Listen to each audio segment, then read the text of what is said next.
Pretty much everyone I know right now is stressed out, so that's what we're going to talk about in today's video.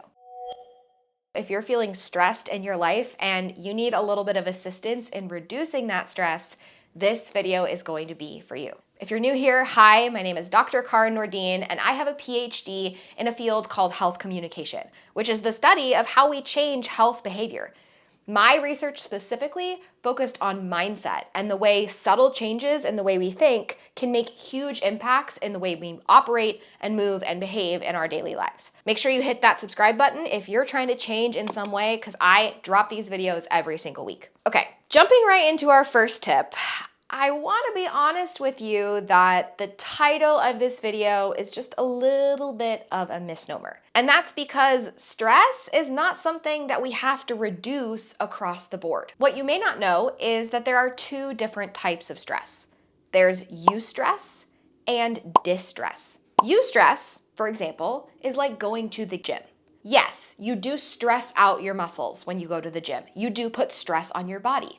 But the net result of that stress is beneficial for you. On the other hand, distress might be something like prolonged exposure to a really toxic person. That is not going to benefit you in your life, and that is going to reduce your ability to navigate your behavior, and it's going to reduce your overall health. Now, it's important to make the distinction between these two types of stress because lots of times our immediate instinct is to tell ourselves, oh, this week is going to be so stressful, and that's a bad thing. But one of the best ways and the first way to handle stress better, to manage stress, is to actually embrace it and to remind yourself that stress, scientifically, is what makes us mentally stronger. So when you're looking at your day and your calendar is packed, or when you're looking at your week and you have a lot to get done and you're really stressed out about it, ask yourself, how can I reinterpret or reframe this situation to really think about how this is going to benefit me? What skills is it going to teach me? How am I going to become more resilient and more mentally tough? If we focus on the ways that stress can benefit us, we're going to be able to mentally handle it a lot better, and we'll actually feel or experience less of that anxiety and stress. Let's move on to our second tip, which is all about reframing stressors as challenges. I want you to imagine for a second that you get an email, and you get that email from your boss, and your boss says, hey, is there any possibility you can get this report done by Friday? There are two ways that you can interpret that circumstantial event in your life. On one hand, you can interpret it as a threat. You can interpret it as, if I don't get this done, my boss will be really mad, my job is at risk, threat. That is the equivalent of way back in caveman times, you seeing something in the grass and going, snake, that is a snake, that is a threat, I have to get away from it. Now, that type of stress, that interpretation of stress, is not healthy for us. However, there's a decent amount of research that shows that we can actually reinterpret those situations as challenges.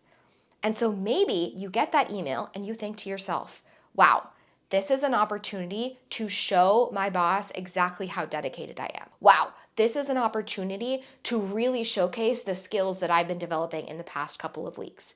Wow, this is an opportunity to really manage my mind and my time using the tools that I've been learning from, for example, our Change Academy membership. If you interpret the event as a challenge, you're going to get creative on how you can actually handle it. It's sort of like the difference between an actually dangerous situation and an escape room. One of those things is fun, and one of those things feels really stressful. In fact, I want to point you to an article published in 2019 about athletes and how athletes are interpreting the stressors in their lives. This particular piece of research was a systematic review. So it was a review of tons of other studies, and it was published in the Journal of Sports and Performance, which is a pretty legitimate journal. And what they found was that athletes who commonly interpreted the stress of practice and school and everything they had going on, if they interpreted those stressors as challenges, they did better in school, they performed better on the field, and they were more motivated to actually continue to work towards whatever they were working towards. Okay, so how do we apply this? In the comments, I want you to identify one thing that is really stressing you out right now. And then I want you to ask yourself, how can I make this into a challenge? How can I make this into a game for myself? How can I make this feel exciting and empowering rather than just as a baseline threat?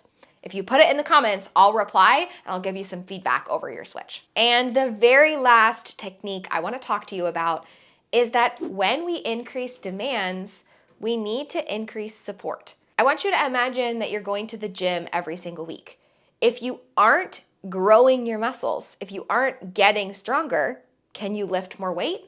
No, of course you can't. Let's do a second example. I want you to imagine that you're in the workplace. If more and more tasks are being piled on a certain department, what does that department do? They hire more support. This is the number one thing that I see help our clients in Alliance Coaching. And that is because when we ask ourselves to do more things, when we pick up more habits, when we have to study harder or work harder, when we have more going on in our lives, when we have more demands, we need more support. So one of the best ways to reduce your stress and to handle it better is to ask yourself where you might need or where you might acquire even more support. Now, the last thing I'll say, bonus little fourth tip here, is it's really important to have times in your day where you intentionally and strategically de-stress.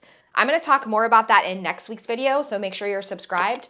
But also, I wanna redirect you to this previous video, which is all about morning routines. Morning routines can be an amazing tool for de-stressing and for starting your day in the right place, so make sure you go and check that one out. Otherwise, I will see you next week.